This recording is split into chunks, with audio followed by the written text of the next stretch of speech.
পূর্ব বর্ধমান জেলার জামালপুরের আঝাপুর অঞ্চলে অবস্থিত আইআরবি এনএইচ রোড মেইনটেন্সের কাজে কর্মরত প্রায় 20 জন শ্রমিককে বিনা নোটিশে কর্মচ্যুত করার প্রতিবাদে এবং সামনেই বাঙালির শ্রেষ্ঠ পূজা দুর্গাপুজো, সেই পুজোর সময় শ্রমিকদের ন্যায্য প্রাপ্য বোনাস থেকে বঞ্চিত করার চক্রান্ত করে বিনা নোটিশে কর্মচ্যুত করার প্রতিবাদে আজ ওই কোম্পানির শ্রমিকদের নিয়ে আইএনটিটিইউসি এর প্রতিবাদ।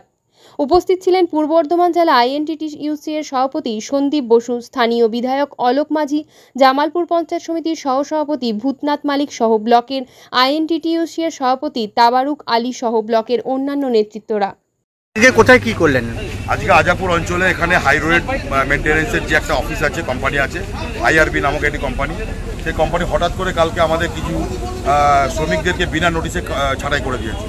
কোনো কথা নেই, বার্তা নেই, বেশ কিছু ছেলেকে ছাঁটাই করে দিয়েছে। সেটা নিয়ে আমরা প্রথমে গতকালকে এখানে আমাদের এখানকার জামালপুর ব্লকের যিনি সভাপতি মেহবুবদা, উনি বিষয়টা দেখেছেন, কথা বলেছেন, এবং পাশাপাশি আমাদের ব্লকের আইনটিটিউসি সভাপতি উনিও ছিলেন। এবং আজকে আমরা এখানে আমি এসেছি, উপস্থিত হয়েছি। আমাদের এখানকার এই বিধানসভার বিধায়ক সম্মানীয় অলোক মাঝি মহাশয় উনি এসছেন, এই ব্লকের পঞ্চায়েত সমিতির সহসভাপতি ভূতনাথ মালিক উনি উপস্থিত হয়েছেন, এখানকার অঞ্চলের যিনি আইনটিটিউসির সভাপতি সুদীপ উনিও উপস্থিত হয়েছেন, ডাক্তারবাবু উনিও আইনটিটিউসির একজন পদাধিকারী উনিও উপস্থিত হয়েছেন। তো সকলে মিলে আমরা উপস্থিত হয়েছি এইটার জন্যই যে ম্যানেজমেন্টকে আমাদেরকে এই বার্তা দেওয়ার জন্য যে কোনো কর্মচারীকে বিনা নোটিশে ছাঁটাই করা যাবে না। আপনি যদি কোনো কর্মচারী ভুল হতে পারে, তার দ্বারা ভুল হচ্ছে, সে হয়তো ডিউটি ঠিক করে করছে না, আপনার কাছে অনেক রকম অভিযোগ থাকতে পারে, সেই অভিযোগটাকে তাকে শোকজ লেটার হিসাবে তাকে দিতে হবে। দেওয়ার পরে সে যদি না শুধরায় তখন তাকে ছাঁটাই করবেন, এবং সেটাকে অবশ্যই আপনাদের ডিসিশন, আমরা আপনাদের এই সিদ্ধান্তের বাইরে উপরে যাব না। কিন্তু কথা হচ্ছে বিনা নোটিশে কাউকে কোনো কর্মীকে ছাঁটাই করা যাবে না।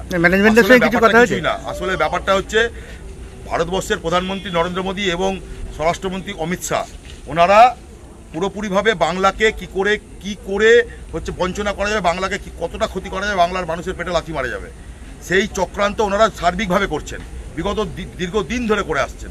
আপনারা জানেন 100 দিনের টাকা দীর্ঘদিন ধরে দেয়নি, সেজন্য আমাদের নেতা অভিষেক বন্দ্যোপাধ্যায় দিল্লি থেকে আন্দোলন সংগঠিত করেছিল। তারপরে মানুষের মাথায় ছাদ, যেটা কেন্দ্রীয় সরকারের হচ্ছে কি প্রকল্পের মধ্যে পড়ে, যেটা মানুষের হকের টাকা, কেন্দ্রীয় মোদীবাবুর নিজের পৈতৃক টাকা নয়, অমিত শাহর নিজের পৈতৃক টাকা নয়, এটা বাংলার মানুষের টাকা, সেই টাকা ঘরের ছাদের টাকা থেকে বঞ্চিত করছে বাংলার মানুষকে। ইদানিংকালে আপনারা হয়তো খবর থাকবে আপনাদের কাছে যে 100 দিনের তালিকার মধ্যে যে পশ্চিমবঙ্গের নাম নেই, পশ্চিমবঙ্গের নাম বাদ চলে গেছে। ইতিমধ্যে গোটা ভারতবর্ষের বিভিন্ন রাজ্যে যেখানে যেখানে বাঙালি ছেলেরা কাজ করতে গেছে তাদের প্রতি অকথ্য অত্যাচার করছে। একটি ছেলেকে, দেবাশিস নামে একটি ছেলেকে অলরেডি বাংলাদেশে পাঠিয়ে দিয়েছে। এরকম ধরনের ঘটনা ঘটছে, ছেলেগুলোকে, বাঙালি ছেলেগুলোকে নিয়ে গিয়ে থানায় ঢুকিয়ে রাখছে। সেই প্যাটার্ন এখানে আনার চেষ্টা করছেন এখানকার আইআরবির ম্যানেজমেন্ট। যদিও এরাও অবাঙালি, কিন্তু অবাঙালি বলে আমরা তো কাউকে অশ্রদ্ধা করছি না। মমতা বন্দ্যোপাধ্যায় বলেছেন, মমতা বন্দ্যোপাধ্যায়ের একটাই বক্তব্য যে বাংলায় বসবাসকারী সকল মানুষ, গোটা ভারতবর্ষের মানুষ সবাই আমরা এক।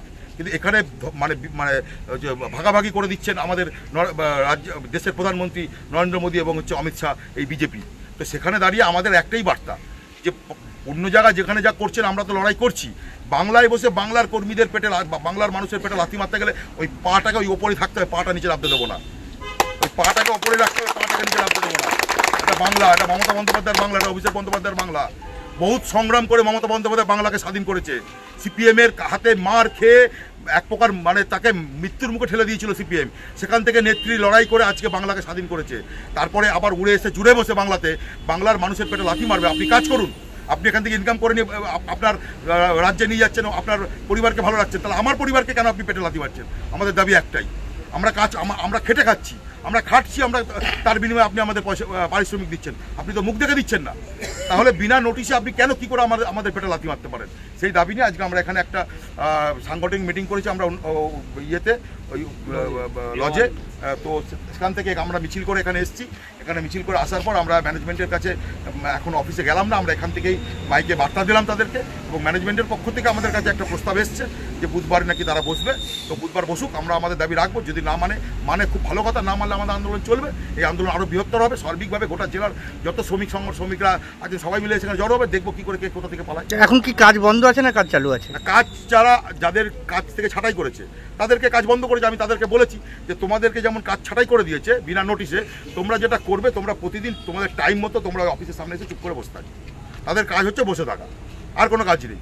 তাদেরকে তো বিনা নোটিশে ছাঁটাই করেছে, তাহলে তারা সেই কাজটা করবে যত আগামী বুধবার অবধি। বুধবারে আমরা কথা বলবো, যদি আমাদের কথা ভালোভাবে মেনে নিল তো ভালো, নাহলে আন্দোলন আরও তীব্রতর হবে। আমরা ম্যানেজমেন্টের বিপক্ষে নয়, আমরা শিল্পের বিরুদ্ধে নয়। আমাদের দাবি, আমাদের বক্তব্য একটাই, শিল্প চলবে, শ্রমিকও বাঁচবে। তো শিল্পকে মেরে দিয়ে শ্রমিক বাঁচবে না, শ্রমিককে মেরে দিয়ে শিল্প বাঁচবে না। আমরা কোনো রকম বন্ধ, স্ট্রাইক এইসবের আমরা পক্ষপাতী নই।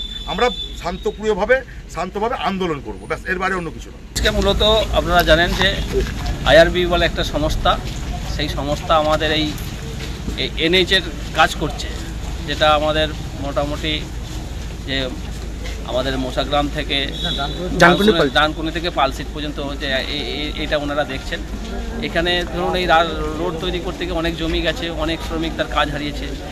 এই কনস্ট্রাকশনের কাজ বা অন্য কিছু দেখভাল বা বিভিন্ন কাজে কিছু লোকাল শ্রমিক সেখানে কাজ করতো, হঠাৎ করে সেই শ্রমিকদের বসিয়ে দেওয়া হয়েছে। কোনো কারণ আমরা জানি না, বিনা কারণে বসিয়ে দিয়েছে। আমাদের দাবি যে তাদেরকে কেন কারণে বা বিনা কারণে বসিয়ে দেওয়া হলো, তাদেরকে কাজে নিতে হবে। বা এই এলাকার যেহেতু একটা প্রতিষ্ঠান, সেই প্রতিষ্ঠান সেখান থেকে যখন কেউ লভ্যাংশ পাচ্ছে, লোকাল স্থানীয়ভাবে তাদের যে কাজটাও দেখা দরকার। এরপর সেই জায়গায় আমরা বিশেষ করে মামাটি মানুষের সরকার এবং তৃণমূল কংগ্রেসের যারা প্রতিনিধি, আমরা সর্বদাই উন্নয়নের পক্ষে। যে একটা প্রতিষ্ঠান হোক বা উন্নয়ন হোক, আমরা উন্নয়নের বিপক্ষে নই। আমরা উন্নয়ন চাই, তার সাথে সাথে এলাকার কর্মসংস্থান চাই। হঠাৎ করে কী কারণে তারা বসিয়ে দিয়েছে সেটা আমরা ম্যানেজমেন্টের কাছে জানতে চাইছি। ম্যানেজমেন্ট ইতিমধ্যেই আমাদের সঙ্গে কথা বলেছেন, ওনারা আমাদের সঙ্গে বসতে চেয়েছে। আমরা চাইবো যে নিশ্চয়ই সেই জায়গায় একটা সদুত্তর আসবে। তার জন্যই আমরা আমাদের যারা মানে এই কর্মী আছেন বা আমাদের শ্রমিক আছেন, ওনাদের সঙ্গেও আমরা সেই বিষয়ে কথা বললাম। ওনারা এখন সেইভাবেই শান্ত থাকবেন। এরপর আমাদের এই আন্দোলন চলবে, নিশ্চয়ই সেখান থেকে সদুত্তর উত্তর পেলে আমাদের আন্দোলন সেখানেই হয়তো দেখা যাচ্ছে আমাদের তৎকাল মানে অ্যাট দ্য টাইম এখন হয়তো সেটা বন্ধ থাকবে বা অন্যান্য বিষয় নিয়ে আমাদের চলবে। কিন্তু যদি আমরা সদুত্তর না পাই, আমাদের যেভাবে শ্রমিকরা আন্দোলন করছে সেভাবে আমাদের আন্দোলন চলবে। তার জন্যই আমরা হাই রোডে এসেছিলাম, শ্রমিকদের সঙ্গে আমরা কথা বললাম। ম্যানেজমেন্ট ইতিমধ্যে আমাদের সঙ্গে যোগাযোগ করেছে। আমরা নিশ্চয়ই আমরা চাইবো যে নিশ্চয়ই এখান থেকে কোনো পজিটিভ উত্তর আসবে, সেটাকে পাথেয় করে আমরা এগিয়ে যাব।